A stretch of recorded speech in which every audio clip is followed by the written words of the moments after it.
e eu estou te esperando com coração ardente.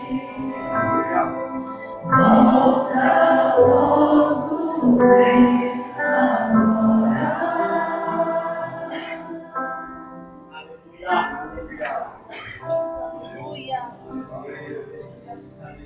Aleluia, Jesus.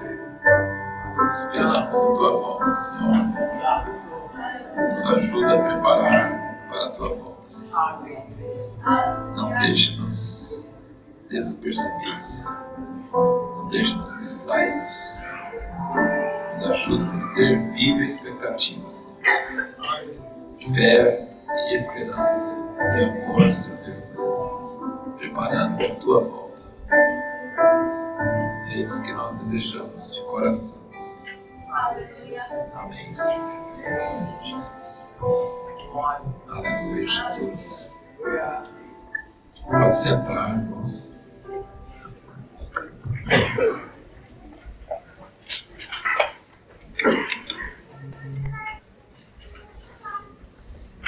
Abre comigo em Romanos 8.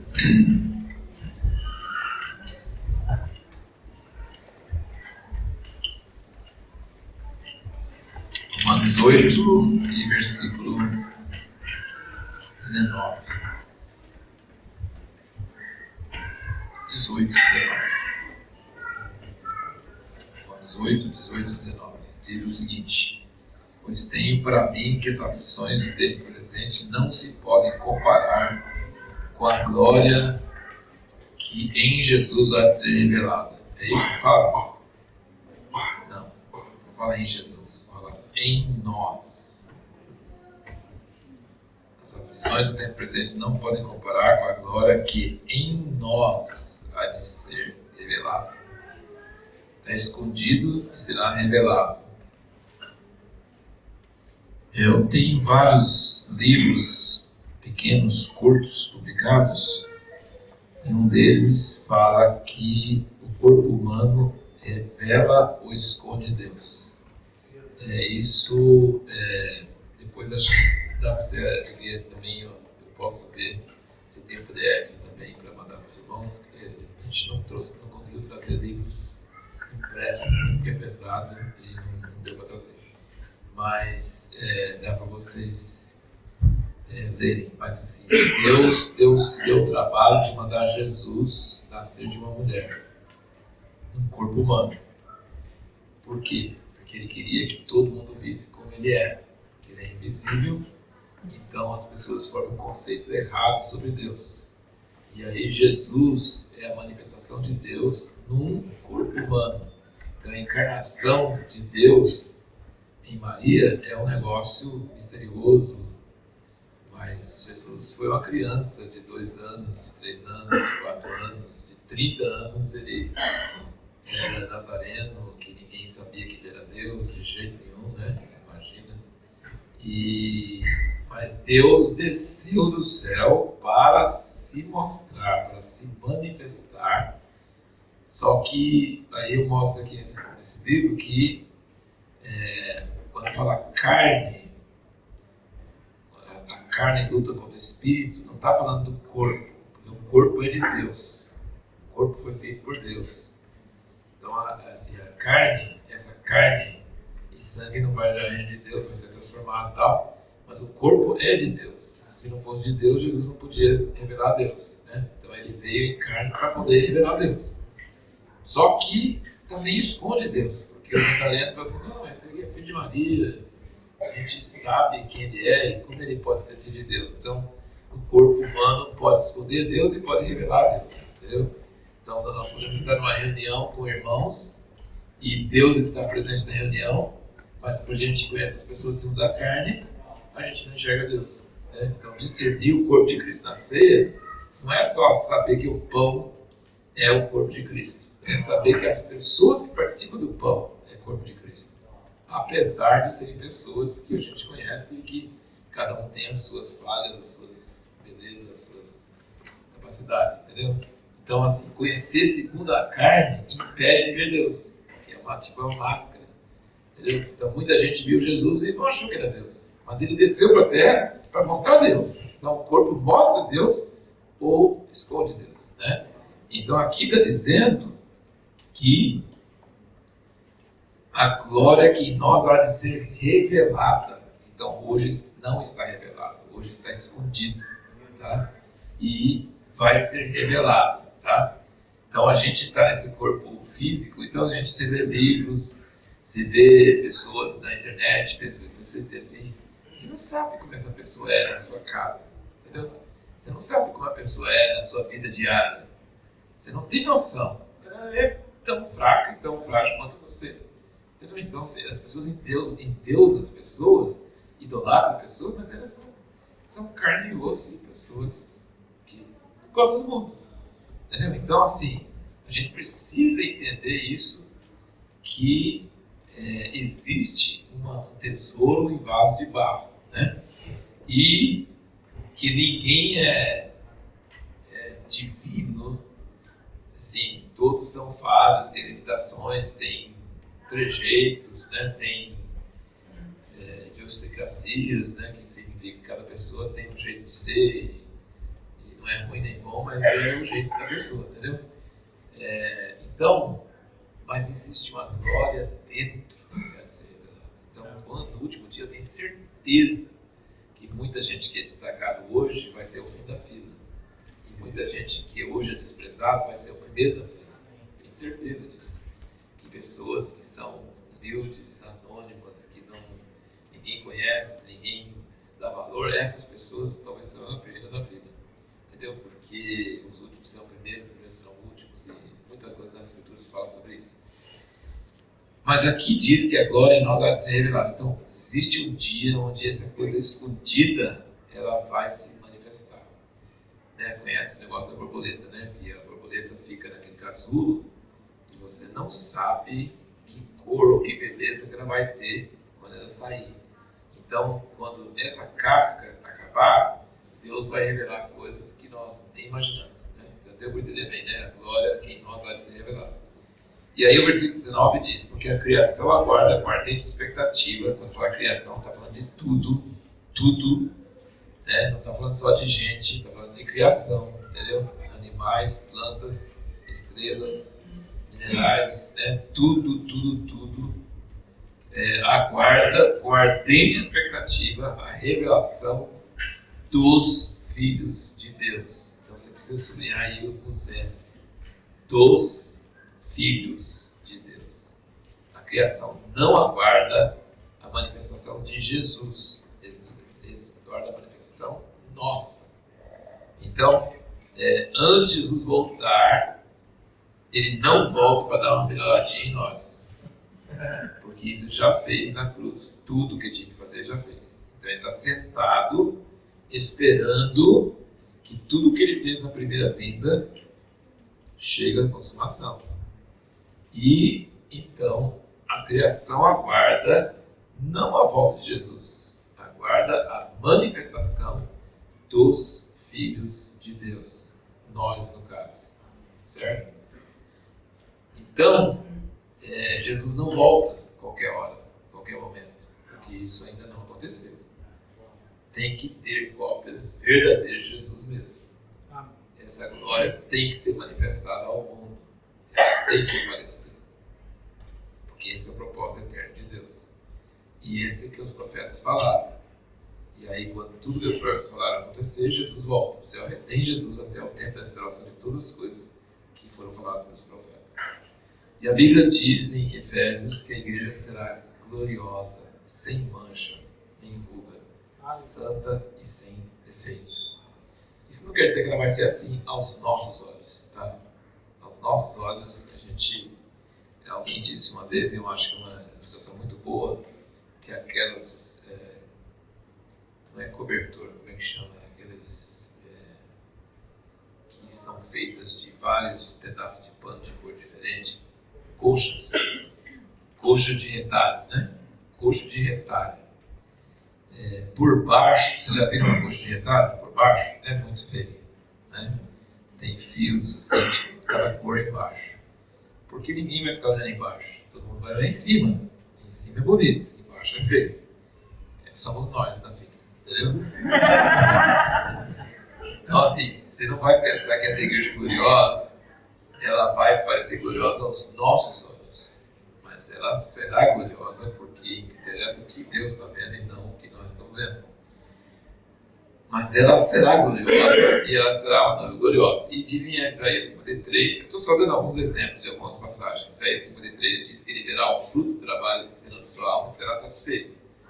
Então, a promessa de Deus é que aquela semente que Deus plantou, que é Jesus, vai multiplicar e verá muitos Jesus na terra, entendeu? Então, assim, isso é o produto final. Então, Jesus não volta para tentar terminar essa obra. Não, ele não volta igual assim, a noiva chega toda estropiada, correndo pelos matos, no meio e chega ofegante no casamento, e ele fala, meu Deus, minha noiva, como é que você está feia? E aí ele vai com desinfetante limpar o vestido dela e tal. Ele não vai, não, ele volta tranquilo, ele está lá na frente do corredor, igual tem em casamento mesmo, e ela chega gloriosa, entendeu? Ele não tem que fazer nada para melhorar ela, porque ele já fez isso na primeira vinda. Então, esse é o plano de Deus, isso ele vai fazer. Então nós já vimos que a Páscoa é para perdão dos nossos pecados, libertação da escravidão do pecado, da escravidão do mundo. Nós vimos que o Pentecostes, ou as festas semanas, é o derramamento do Espírito Santo para escrever a lei em nossos corações, que a Páscoa não tem fermento, mas Pentecostes tem fermento, e que a festa de tabernáculos, que é a festa da colheita, final do ano, só tem alegria, só tem alegria. E lembrando de como nós éramos quando nós estávamos na terra, mas como é maravilhoso ter Deus presente entre nós e nosso corpo glorificado, e como nós cantamos, não vai ter mais dor, não vai ter mais sofrimento, essas coisas serão passadas. Tem gente, e eu leio muitos livros sobre o Holocausto, sobre os anos antes, os anos depois, e isso tudo que tem sobre Israel, leio e tal, as acontecimentos atuais, né? Que pensam que tem traumas que não dá para pagar. Não dá para pagar, porque a pessoa é um cara que ganhou o prêmio Nobel, Eli Wiesel, ele viu o pai dele, as irmãs, sei lá, os irmãos, não sei. Eu lembro, tem um livro em português chamado A Noite, que é um clássico. Ele viu e ele ficou triste o resto da vida dele. Ele nunca conseguiu recuperar. Ele sobreviveu, mas ele foi traumatizado pro resto da vida. Então, tem traumas que realmente, humanamente, não tem jeito de resolver. Tá? Tem coisas que não tem jeito de resolver. Eu não sei quantos aqui conhecem esse livro, Invencível. Era um filme e é um livro chamado Invencível. O cara que caiu o avião dele e ele ficou num barquinho e depois os japoneses pegaram ele. Foi terrível. E descobriram que ele era um famoso atleta e aí torturaram ele, fizeram tanta coisa assim. Você lê o livro e é um documentário, não é ficção, é tudo baseado em documentos. Eu li esse livro e eu falei assim, gente, eu sei que o cara está vivo, então não é possível. Mas assim, é quase difícil de ler o livro de tanta coisa que o cara sofreu. Assim, e parecia que ia ter solução e não teve solução. E só quando jogaram a bomba atômica lá, aqui, né? Aqui a guerra terminou e ele foi liberto da prisão e ele sobreviveu. Mas ele casou depois e aí ele acordava de noite e quase houve divórcio, a esposa amava muito ele, mas não tinha jeito de ficar com ele, ele acordava de noite quase sufoca nela. Ele estava traumatizado e ele foi em campanhas do Billy Graham e ela levou ele, ela é uma cristã devota mesmo e tal, e queria, e ele não conseguia, era alcoólatra e odiava esse japonês que tinha perseguido ele, tinha feito isso. E aí, assim, é uma história, eu lembro quando eu li a parte, e isso não aparece no filme não, tá, gente? Aparece só no livro, Invencível, tá? Guarda esse livro, porque é um negócio impressionante. Eu li isso, eu estava no avião, eu lembro do momento que eu li, eu chorei, porque ele estava levantando para sair da campanha de Billy Graham, estava lá sentado lá, Aí ele estava levantando para sair. E aí o Billy Graham falou uma palavra que eu não sei se, assim, o Billy Graham acho que não sabia que era para ele. Mas sei que a palavra de Deus alcançou esse cara em pé, querendo sair. Foi a segunda vez que ele foi no acampamento do Billy Graham.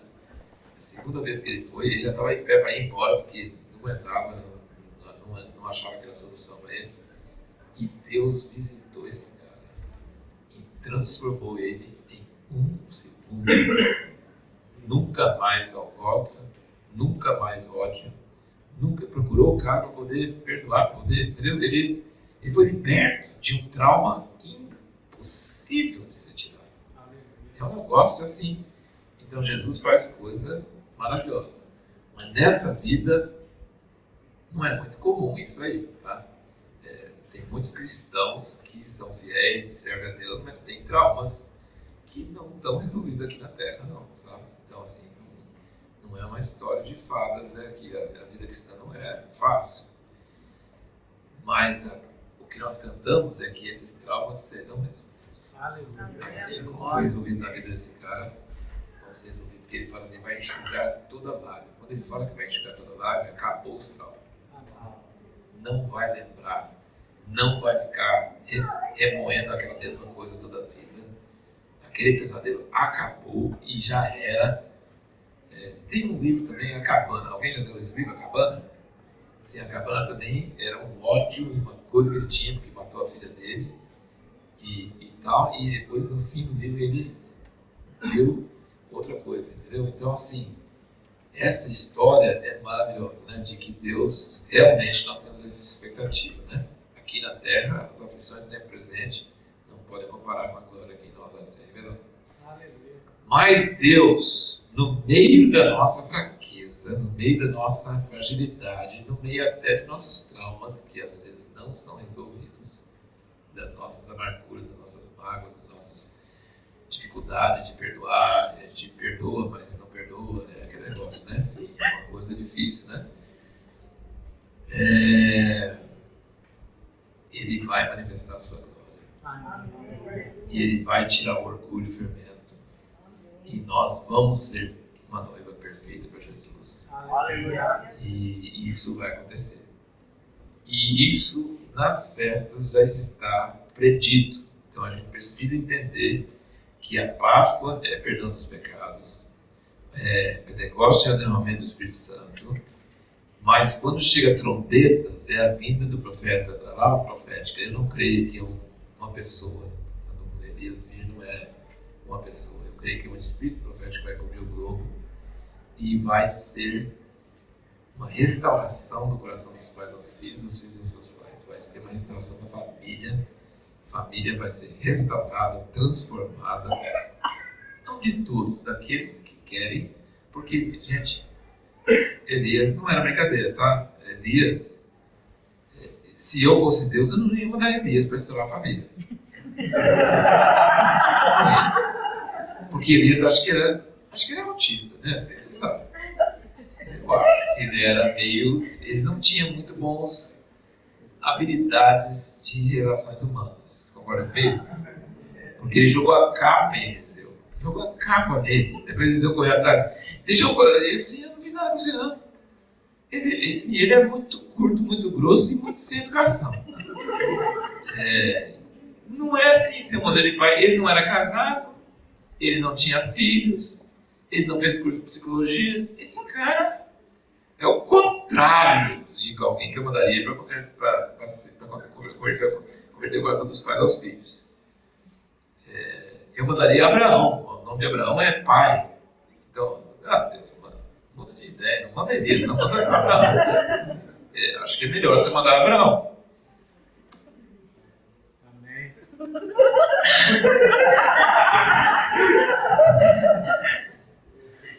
Mas, e também não sei porque, ninguém chama filho de Abraão. Nunca vi, né? Todo mundo chama Isaac. Ninguém chama de Jacó também, né? Aí tem razão, né? Mas, eu não sei se você sabe que Tiago e Jacó é a mesma coisa no original, tá? Então, se você chama de Tiago é porque é Jacó, né? Também. Mas por que Deus manda Elias para converter o coração dos pais aos filhos?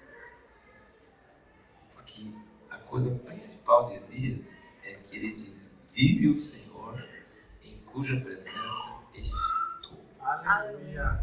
Olha que coisa. Elias não escreveu uma palavra. Isaías escreveu muito. Jeremias, Ezequiel escreveram muito. Mas Elias não escreveu nada não. Porque ele não vem para escrever. Ele não vem para falar de um Deus do passado. Ele vem para falar de um Deus de hoje. Vive o Senhor em cuja presença eu estou. Ele veio para trazer a presença de Deus, que era da época de Moisés, para hoje. E isso está faltando na igreja hoje. Está faltando nas famílias. Nós temos coisas do passado. Nós não temos o Deus de agora. Sabe? Para repreender as pessoas, para falar com as pessoas, para mostrar para as pessoas. Nós não temos essa palavra profética como nós precisávamos de ter. E ele diz: eu vou enviar Elias. Ele falou: lembrai-vos da lei de Moisés, quer dizer, leia a Bíblia. Mas isso não é suficiente. Leia a Bíblia e eu vou enviar Elias. Entendeu? São duas coisas diferentes. Leia a palavra, guarda a palavra, né? Mas eu vou enviar Elias, que é o espírito profético que vai converter o coração dos pais aos filhos. O cara não é casado, não tinha filhos, ele vai estragar o coração dos pais aos filhos. Por quê? Porque ele conhece o Pai, de quem toma o nome de toda a família no céu e na terra. Então não precisa ser casado, não precisa ter filho, não precisa ter curso de psicologia, precisa conhecer Deus. Precisa conhecer o amor de Deus. Precisa falar no coração dos pais, precisa tomar vergonha na cara e parar de ser uma banana. Nossa! Eu não fiz porque a mulher não quis. Minha sogra não quis. Ele culpa a mulher, culpa todo mundo e não assume. Adão, a primeira palavra: Adão, por que você fez isso? Foi a mulher que o Senhor me deu. Gente, seja homem, assuma. Uma vez eu estava pregando para um grupo de homens o dia inteiro. Jaguariana, eu lembro disso até hoje. Eu chamei de banana o dia inteiro. O dia inteiro. Quando eu saí, eu vi uma placa escrito bananão. Nossa, estava profético até a placa.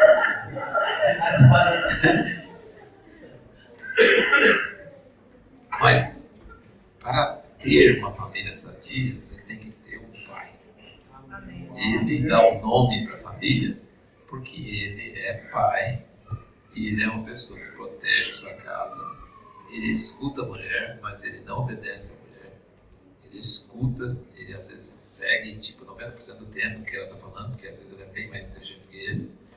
Normalmente é. Mas ela não manda, ele que manda. E ele que tem que assumir. Ele nunca pode jogar a culpa dela. Ela não merece isso. Entendeu? E ele não vai falar, não foi ela que falou. Não. Eu decidi seguir o que ela falou, porque eu achei que o Senhor estava falando através dela, só isso. No casamento da minha sobrinha, ela me convidou para pregar no casamento, estava toda feliz, ela e o noivo, na frente da mesa. Eu lembro até hoje que eles gelou totalmente no meio da pregação, porque eu falei assim, Deus falou com Adão: por que você tem ouvido a sua mulher? A terra é maldita por sua causa. Nossa, ela falou assim: como que eu vou chamar esse cara para pregar no meu casamento? Falando para não escutar a mulher, então eu tô acabada. Eu vi o rosto dela. Mas depois, lá na frente, quando Sara está brava com o negócio de Ismael e da Agar, que ela que indicou para Abraão, e Abraão só tinha ele de filho e amava ele, tinha 13 anos de idade, e Sara falou: manda embora. Eu falei: puxa vida, que mulher carnal, né? Ela que deu para ele, agora ela manda embora. Aí Deus fala assim: escuta Sara. Aí minha sobrinha falou: então tá bom. Escuta Sara e faz o que ela estava falando. Então eu falei: não é questão de ouvir ou não ouvir. É questão de assumir a responsabilidade de saber se é Deus ou não. Essa é a questão.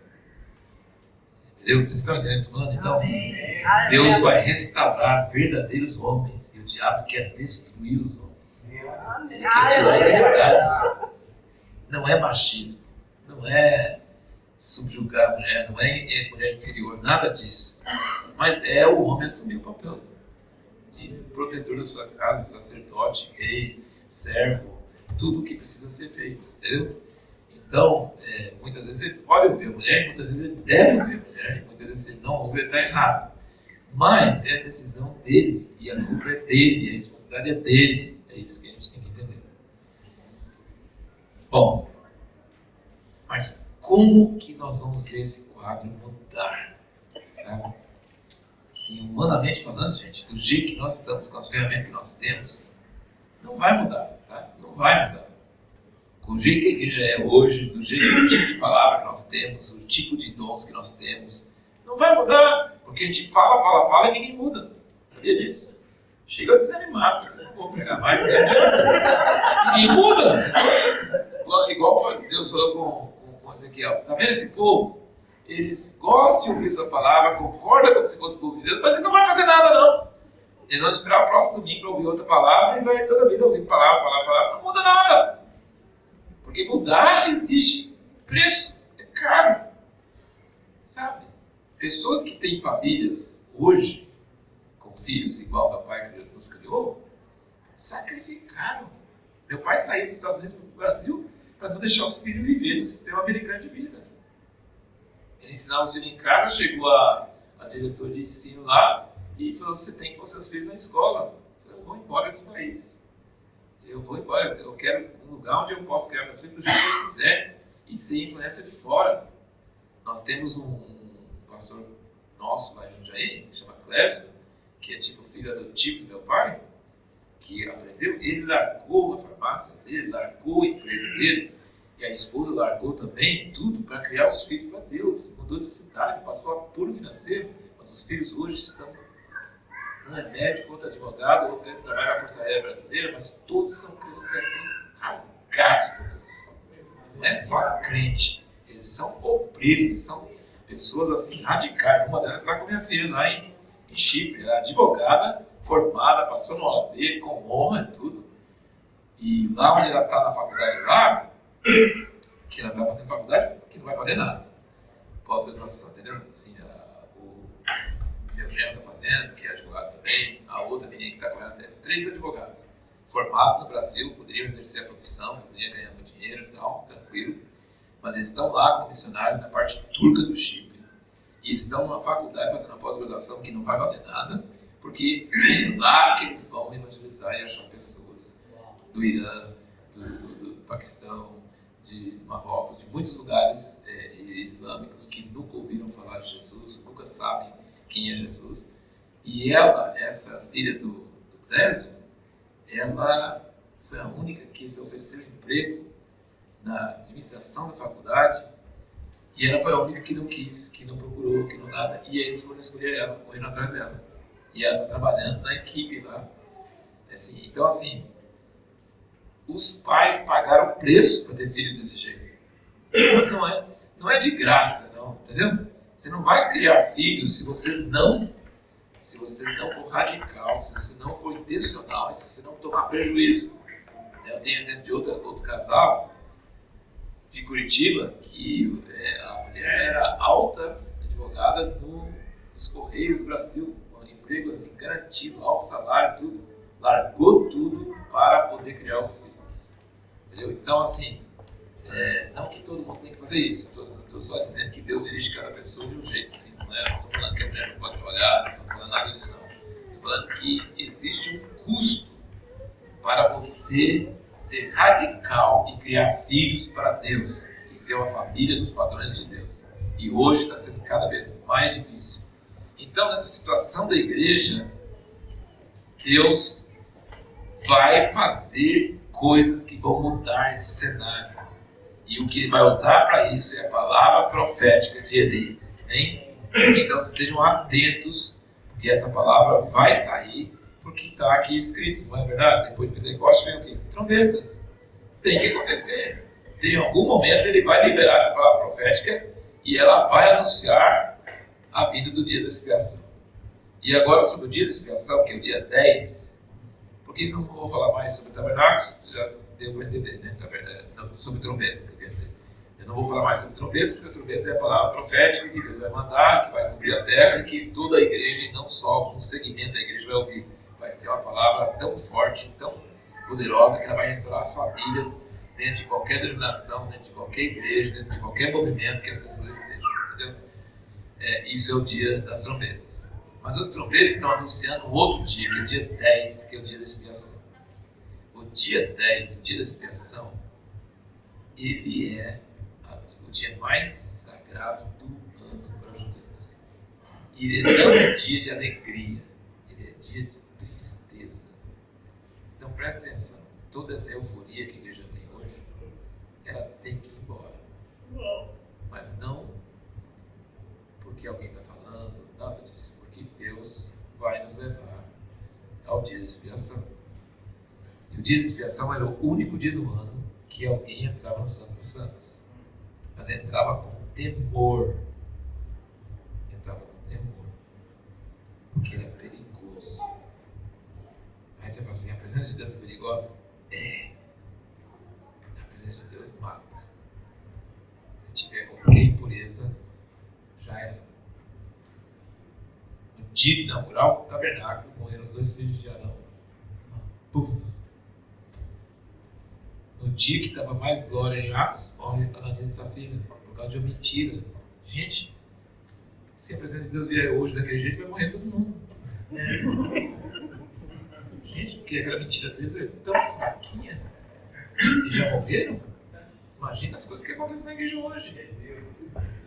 Gente, pessoas traindo umas às outras. Pessoas... Pensa assim comigo, gente. Isso eu falo em todos os lugares. Não estou referindo a nada daquele de Jacó. Estou falando do que eu vejo lá no Brasil, tá? Não pensa que eu estou mandando recado para ninguém, que eu não estou mandando recado para ninguém aqui, sabe? Mas você sair de uma igreja, dividir a igreja, levar pessoas que eram amigas umas das outras e fazer uma concorrência na mesma cidade, entendeu? E roubar membros, e aí as pessoas começam que eram amigas, brigam entre si e nem sabem por quê. Porque não é briga deles, é briga dos pastores. É claro que tem pastores que oprimem os pastores mais novos e eles não têm espaço, mas nada justifica você fazer isso na mesma cidade. Você tem que sair sem quebrar aliança, mas não começa uma igreja na mesma cidade, vai para outra cidade, entendeu? Não pega membros da igreja, não começa a dividir a igreja, que é um pecado horrível, terrível, sabe? E começa a adorar a Deus e cantar louvores a Deus, sendo que você esfaqueou seu mentor, a pessoa que te ajudou. Gente, isso é abominação. Eu não sei qual Deus você está adorando, porque não é o Deus da Bíblia. É um Deus que odeia esse tipo de coisa. Você quebra a aliança e depois você adora o Deus da aliança? Não tem lógica. Mas eu estou falando de coisa assim, grave, de igreja, não, que acontece toda hora. É uma coisa que, infelizmente, os evangélicos têm esse costume, infelizmente. Mas isso acontece também entre pessoas, entendeu? Você não cumpre a sua palavra, e depois você adora a Deus como se estivesse tudo normal. Assim. Nós precisamos de voltar para a essência do Evangelho. É saber quem é Deus. E Deus é Deus de aliança. Gente, pastores famosos divorciam, casam com a secretária e continua pregando. É nojento, é absurdo. Isso é uma coisa que não... que fede aos olhos de Deus. Fede. Sabe, a aliança mais preciosa do casamento, é até a morte nos separar, não tem nada a ver. É claro que existem casos onde realmente, se dois não querem, se um não quer, dois não brigam, né? Então assim, tem casos onde a aliança é quebrada e não é culpa de quem ficou, é culpa de quem saiu. E é claro que aí, infelizmente, não é o plano de Deus, mas tem novo casamento. Mas não é o caso. Jesus disse que desde o início não é assim. O plano de Deus não é para ser assim, entendeu? Então, o plano de Deus é para ser uma aliança para a vida inteira, firme, e isso produz filhos saudáveis, emocionalmente e psicologicamente saudáveis, e é uma família do jeito que Deus quer que seja. Entendeu? Então, gente, a igreja vai ser preparada para ter um dia de aflição de alma. São duas coisas que acontecem no dia da expiação. Ele fala, não faça nenhuma obra e aflige a sua alma. Mas não faz nada. Não faz nada, você não consegue fazer nada. Não vai resolver nada que você fizer. Eu comparo isso quando sua esposa está para ganhar neném e você está na sala de espera, angustiado e não tem o que você pode fazer. Você pode ficar em casa tranquilo? Você pode dormir? Você pode ficar tranquilo? Não. Mas você pode ir lá atrapalhar o médico? Também não. Então o que você fica? Angustiado e sem fazer nada. É bem desagradável isso aí, não é? Você não acha? Nós estamos caminhando para isso aí. Nós estamos caminhando para saber que a gente não pode corrigir a igreja nem corrigir nós mesmos. Tirar o fermento, mas que isso é abominável, isso ajuda Satanás, isso é terrível e a gente não pode fazer nada. Mas é o dia da expiação. Essa é a soberania. O versículo que ele leu em Joel fala e acontecerá depois que derramarei o meu Espírito sobre toda a terra. Depois de que? Arrependimento, humilhação, rasgar as vestes, afligir a alma, arrepender dos pecados da igreja. Tanta gente morrendo sem conhecer Jesus por nossa culpa. E nós assistimos o Chico Gospel. Que absurdo! O Chico Gospel. O Chico leva para o inferno. Então não pode ser gospel. Ou é gospel ou é fuxico. Não pode ser fuxico. Você entende? Você está dando moral para pessoas que estão falando de escândalos que você não consegue resolver. Que você não sabe nada. E em vez de falar assim, nossa, você viu o que fulano fez? Você passa para frente e faz da ibope a situação da igreja. Gente, você acha que dá manchete a alguém fazer coisa certa? Não dá manchete. Não dá ibope. Ninguém quer saber de pessoa fazer coisa certa. Eles querem saber de escândalo. Isso é no secular e na igreja toda, né? Isso é tudo igual. E eu acho, o Renato falou esses dias uma coisa, ele não estava falando sobre coisa da igreja, ele estava falando sobre Israel, que todo mundo está assim, fazendo mentiras sobre Israel. Por exemplo, hoje, ontem, antes de ontem, estão morrendo milhares de sírios alauítas, que é uma linha de islamismo, pelos terroristas da ISIS que tomaram conta da Síria. Estão tirando pessoas de suas casas, mostram os rostos. O irmão que mostrou isso no Telegram, ele disse que vomitou 2 vezes de ver. Eu não consigo ver.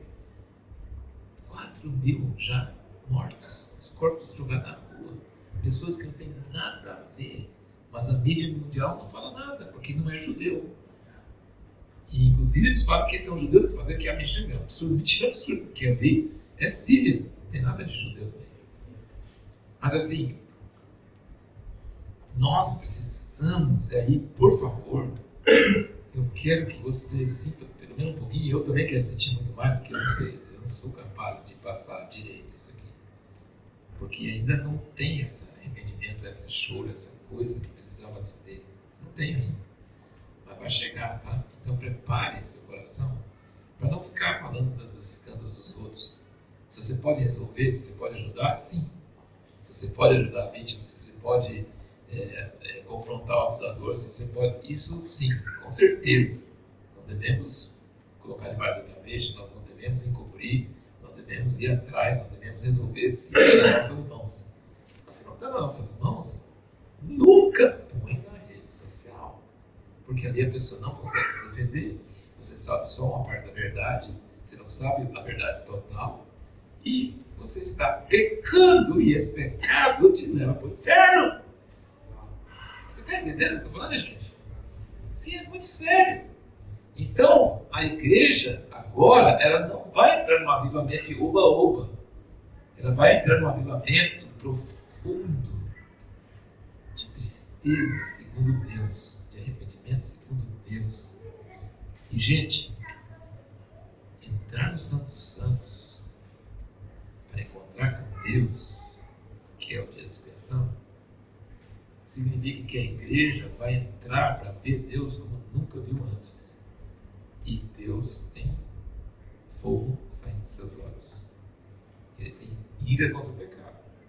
Eu chamo isso de trauma santo. A gente peca ainda porque a gente ainda não tem esse temor de Deus. A gente peca ainda porque a gente fala, não, peca, depois peço perdão, entendeu? A gente é condizente, a gente é conivente, a gente não tem raiva do pecado, a gente não tem pavor do pecado. E Ezequiel, se você pode anotar todas as vezes, pega uma concordância bíblica, toda vez que ele fala nojo, vocês vão ser salvos, mas não é por sua justiça, não, vocês vão ter nojo por toda a eternidade. Quando você lembrar de como você é, você vai ter nojo da sua podridão diante de Deus. Você se acha tão santo, tão bom, mas tem tanta coisa que você não quer enxergar de você mesmo. Você entendeu? Então, assim, eu chamo o dia da expiação do dia da vacina, onde nós vamos encontrar com Jesus antes dele voltar de uma forma tão forte que vai nos traumatizar, que nós vamos ficar traumatizados do pecado. Dizem que gato escaldado tem medo de água fria, né? Nós vamos ter tanto trauma do pecado que ele não vai mais nos afetar, porque a gente vai ter temor dele, porque a gente vai sentir o que ele causou para Jesus na cruz, e a gente não entende isso. Nós não entendemos o que aconteceu na cruz. Nós levamos em pouca conta. Tem uma música que fala nunca saberei, né? Nunca saberei. E você não vai saber, não tem jeito de saber. Gente, se eu sentir que a presença de Deus afasta um pouquinho, eu entro em pânico. Quando eu senti um frio no coração, uma coisa horrível. Imagina Jesus, que tinha a presença de Deus daquele jeito, perdendo a presença de Deus e gritando, Deus meu, por que me desamparaste? Imagina Deus vendo isso e não podendo fazer nada. Imagina isso. Sabe, uma vez meu filho mais novo, ele tinha quebrado o braço e deu infecção no osso. E aí o ortopedista, naquela época, ele colocou umas pérolas de antibiótico. Hoje a gente não faz isso mais, mas naquela época ele punha pérolas de antibiótico e ficava soltando o antibiótico para poder combater a infecção. E aí, quando era para tirar, ele falou assim, não precisa ir ao hospital não, ele pode tirar aqui mesmo assim. Aí eu e minha esposa estávamos na sala de espera e ele estava lá com meu filho, que eu tinha quantos anos, bem? 11 anos. Gente, ele começou a chorar porque estava doendo muito para tirar, e nós ouvindo, a gente ficou abalado. E, gente, não é morrer na cruz, tá? É só tirar umas pérolas. Aí quando nós chegamos lá, chamou a gente lá, e eu olhando ele lá deitado e sentindo aquela dor, e aconteceu isso comigo, nunca aconteceu. Nenhuma outra ocasião. Começou a escurecer os olhos, eu ia desmaiar. Aí eu sentei. Mas eu sentei porque minha esposa me empurrou. Aí, quando eu estava sentada, ela me empurrou para fora, só tinha uma cadeira, assim, que ela ia desmaiar também. Já pensou dois desmaiar lá? No fim da história, ele foi para o hospital para ficar anestesia e tirar, né? Mas eu estou querendo, quando eu saí de lá, que eu tinha que dar alguma coisa, eu senti assim, meu Deus, não é nada, a gente não viu nada como o Senhor viu no seu filho. A gente não viu nada, é uma coisa de nada. A gente ia desmaiar. Imagina Deus com o filho dele naquela situação. Assim, nós não entendemos o que Deus fez em Jesus por nós. E quando nós entendermos, nós vamos ter ojeriza, trauma, nojo do pecado. Qualquer pecado, qualquer tipo de pecado. E isso ainda a gente não tem, não é verdade? Você concorda comigo que a gente ainda não tem isso? Gente, a gente chega atrasado para a reunião. A gente não chega atrasado no serviço, não chega atrasado para pegar avião, não chega atrasado. Mas para Deus a gente chega atrasado. É porque Deus entende. Entende não. Não entende não. Por isso que não tem presença de Deus. Porque nós honramos Deus. Ele fala, eu honro quem me honra. A gente dá oferta, dá dízimo quando dá, quando sobra. Não. Tem que dar as primícias, tem que dar tudo para Deus. Tem que dar mais do que o dízimo, porque o dízimo é Velho Testamento. O Novo Testamento tem que dar mais. É lei? Não. Depende de salvação, Deus vai ficar bravo com você? Não, não tem nada a ver. Ele odeia quem dá com tristeza. Pode ficar para você mesmo. Mas ele fala, eu honro quem me honra. E eu vejo isso na minha vida prática, eu vejo na vida das pessoas. Quem honra a Deus com seu tempo, com seu dinheiro, quando ele fala assim, não, eu chego na reunião antes da hora, eu sento no banco da frente, eu honro Deus, igual se estivesse indo para um show dos músicos mais famosos que eu quero ter no primeiro lugar, eu quero chegar lá, e quando toda a igreja tiver essa atitude, você vai ver que ambiente de expectativa, Jesus está aqui, estamos aqui para honrar Jesus, e não vai ser uma reunião igual às outras, porque ele vai chegar e vai ser diferente. Você entende? Então assim, mas isso não é uma coisa que você julga os outros, não é uma coisa que você fica criticando o outro, chegou atrasado. Não, aí cria um espírito fariseu, cria um ambiente muito ruim. Não é isso. Eu preciso honrar Deus. Amém. É para mim, não é para os outros, entendeu? Eu preciso honrar Deus. E os pastores precisam exortar as pessoas, mas não colocando um jugo, falando que, sabe? E no lugar que eu tive na Bethel, lá, do Bill Johnson, lá em 2015, gente, a hora da oferta, o negócio é eletrizante. Eu nunca vi isso em nenhum lugar. Eu vou contribuir, eu vou dar, eu vou ser abençoado. Deus está presente. Nossa, eu vejo aquelas exortações assim. Você tem que dar. Não, aquela coisa virar preguiça até eu ver, né? Vocês estão entendendo assim a coisa? Que Deus quer honra, quer espontaneidade, quer alegria e quer que a gente tenha nojo do pecado, expectativa dele e honra ele. Ele é invisível, mas ele é real. E o dia da expiação, gente, é para mudar essa igreja morna para uma igreja que tem temor de Deus e voltou ao primeiro amor. E aí essa igreja vai estar preparada para tabernáculos, que é a volta de Cristo. Essa igreja vai estar preparada. E aí ele diz, venha, ore para que você poder ficar em pé na presença do Filho dele. Ele fala, cuidado para que o seu coração não seja tomado de pecados grosseiros. Não, ele não fala de pecados grosseiros. Na época de Noé, também ele fala assim, ele fala assim, casava e dava casamento, compravam, vendiam, construíam. Ele não está falando de nós, não tem nada errado, você tem que fazer essas coisas mesmo, você está no mundo, você tem que fazer. Mas o problema não é fazer essas coisas, o problema é que seu coração tem envolvido com essas coisas. Aí está o problema. Você não pode ter o coração envolvido nessas coisas. Você tem que estar trabalhando, fazendo as coisas, mas disposto a largar a qualquer hora. Qualquer hora. Entendeu? Mas eu vou agir na terra, eu vou casar, eu vou criar filhos, eu vou vender, vou comprar, eu vou comer e beber, mas não pensando nisso. Eu vou pensando lá, na vida de Cristo, na obra que Ele quer fazer na terra. O que vai ocupar minha mente é isso. Entendeu? Então, assim, Jesus fala, cuidado para você não ser tomado por glutonaria, embriaguez, os cuidados da vida, e esse dia nos pega de surpresa. Cuidado. Entendeu? Então, ele nunca fala assim, cuidado com a besta, com a marca da besta. Não. Ele fala, cuidado de você mesmo. Então, ele fala assim, levanta todo dia de manhã, olha no espelho e fala assim, seu safado. Se você não depender de Deus, você vai aprontar hoje. Você vai comprar coisa a prazo, depois vai pedir Deus para dar dinheiro. Você vai brigar com sua esposa, com seus filhos, com sua sogra, sei lá, e depois vai ter que pedir perdão. Você vai arrumar encrenca, em vez de caminhar com Deus. Entendeu? Então nós temos que ter seriedade, nós temos que entender que a coisa é séria, sabe? A coisa é séria. Mas não é por nossas obras ou por nossa força. Deus avisou pelas festas que Ele vai fazer isso. Agora, nós temos que estar preparados para isso. Será que a igreja está ouvindo essa mensagem? Será que eles estão se preparando? Ou será que eles estão só acompanhando o mundo? Criando os filhos do jeito que o mundo cria? indo para o psicólogo igual o mundo vai, indo para o psiquiatra igual o mundo vai? Será que faz tudo igual ao mundo?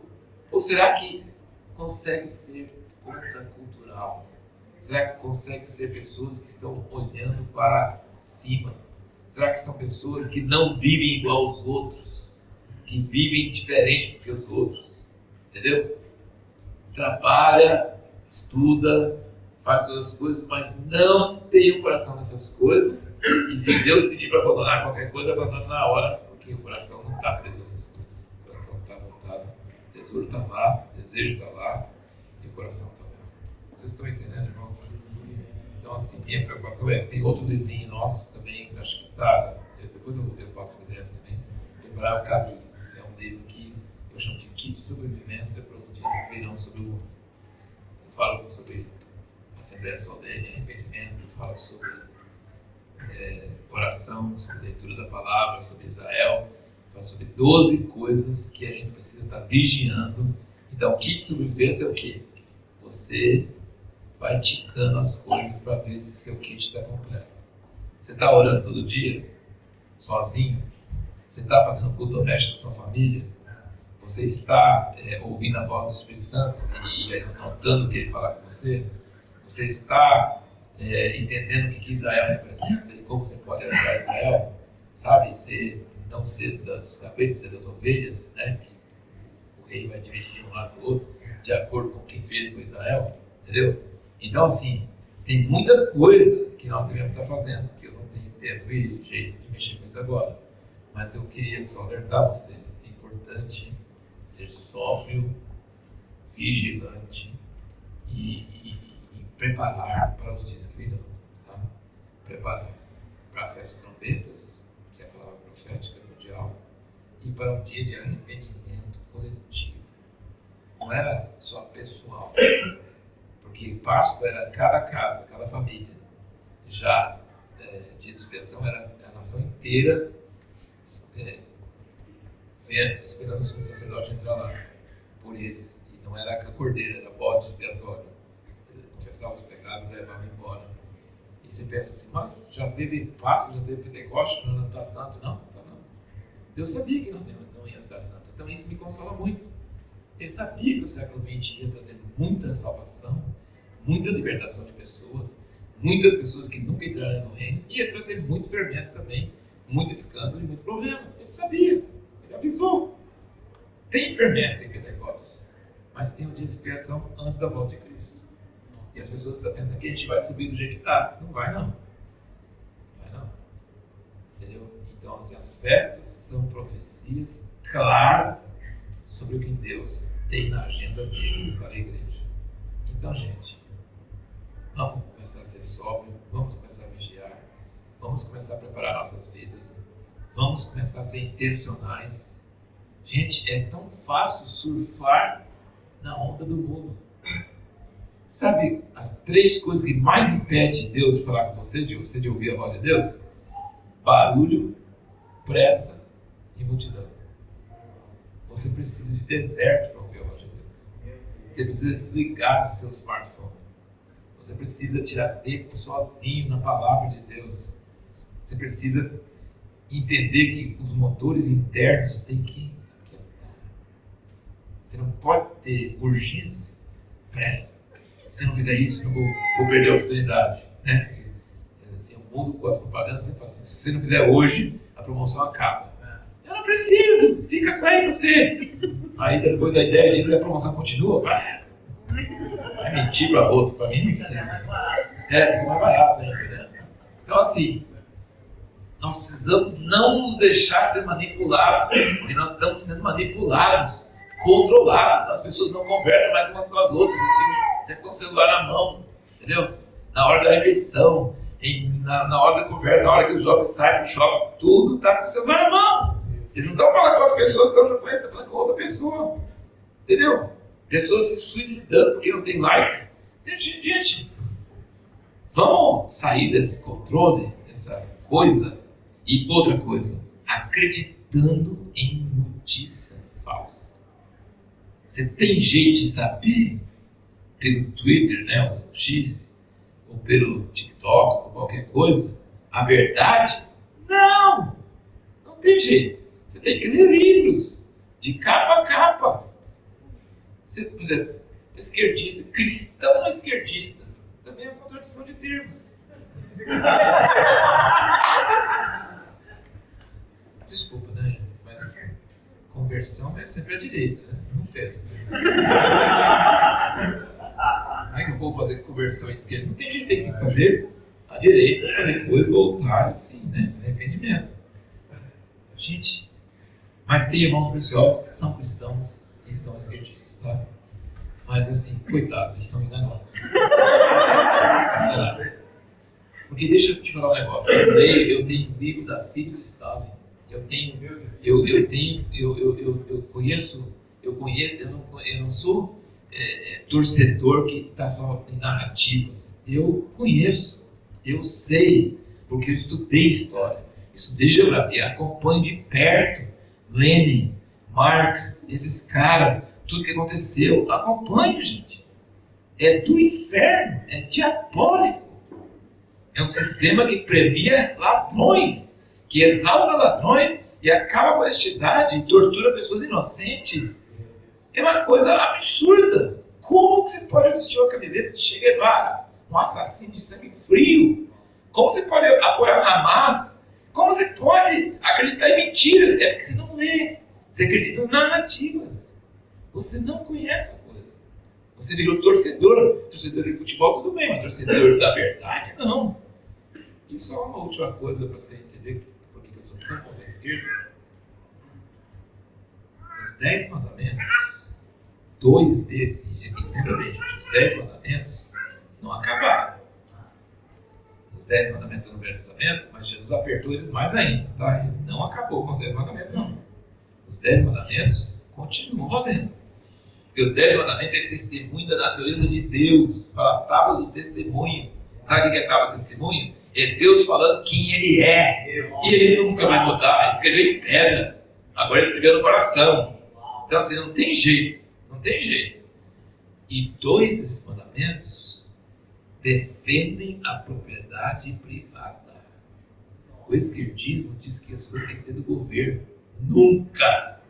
Não é do governo. O governo não sabe administrar nada. Não trabalhou para ganhar, como é que vai administrar? Vai roubar, vai usar, porque não trabalhou, não era dele. Ele não fez, ele não produz. O governo não produz nada, nunca produz nada. Quem produz são empresários, são pessoas que trabalham, são pessoas que geram emprego para outras pessoas. E nos 10 mandamentos da natureza de Deus, Ele é a favor da propriedade privada. Ele diz, não furtarás. O que é do outro, é do outro. O que é seu, é seu. Mas esse é um mandamento. E o último, o 10º. Não cobiçarás. Você não pode nem querer o que é do outro. Nem o carro, nem a esposa, nem os filhos, nem o emprego, nem nada. Não pode nem cobiçar. Não pode nem querer o que é do outro. Não pode ter olho grande sobre o que é do outro. Deus Todo-Poderoso, dono do universo, diz que o que é seu e o que é do outro é do outro. E não vai tomar o que é do outro e nem vai querer cobiçar o que é do outro. Então a esquerda está totalmente errada nesse sentido. E uma das premissas principais deles é isso. Só que Deus não é da direita também. Tá?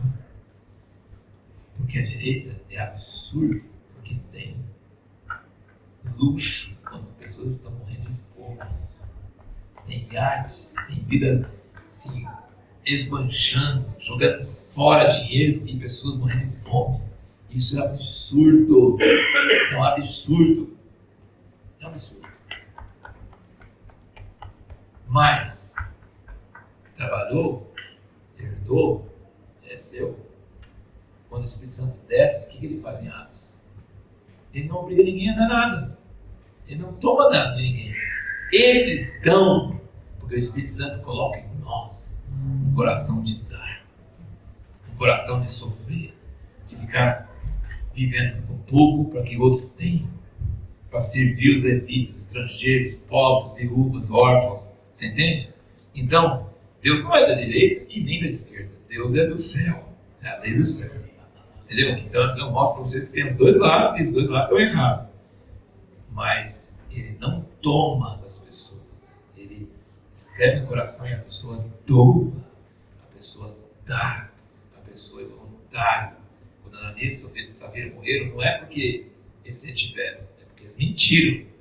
Que Pedro falou com eles: quando você não tinha vendido, não era seu? Se você não vendesse, era seu. Quando você vendeu, o dinheiro não era seu? É seu também. Mas você quis mentir, parecia que tinha dado tudo e não tinha dado tudo. Era esse o problema. Então Deus não obriga, Deus não toma, Deus não tem problema com o rico, mas Ele tem problema com o rico que esbanja, que desperdiça, que não tem dó dos pobres, que não tem sensibilidade ao Espírito Santo. Ele tem problema. Ele tem problema. Porque nós vamos prestar conta de cada centavo que nós ganhamos e que passa por nossas mãos. Então nós precisamos, sabe? Nós precisamos olhar, Deus, para quem que eu devo dar? Para quem que precisa, quem que vai usar melhor? Como vai ser? Como eu posso porque Ele diz que se o pobre clamar a Deus e eu não dei, eu vou estar em pecado. Não, se os irmãos entendem no meu coração, né? Entendeu? E o coração de Deus na Bíblia é desse jeito, entendeu? Então não é que eu sou a favor da direita para ter riquezas e pessoas passando fome. Eu não sou a favor disso de jeito nenhum. Mas eu não sou a favor de que pode tomar dos ricos. Não. Eu sou a favor da Espírito Santo descer e sensibilizar para que a pessoa não só vá à igreja, não só seja evangélica, mas a pessoa seja crente de verdade, com o seu dinheiro, com o seu tempo, sabe? Eu vivo assim e eu sou abençoado. Porque Deus nunca fica devendo. Quanto mais você dá, mais Ele te dá. É uma lei de Deus. É uma lei de Deus. E funciona, viu, gente? Funciona mesmo. Quando você dá pela direção do Espírito Santo, Deus dá muito mais para você. Aí é mais problema. Para quem que eu vou dar isso aqui? Né? Entendeu? Então Deus está te dando responsabilidade, Deus está te dando mordomia, você administrar, entendeu?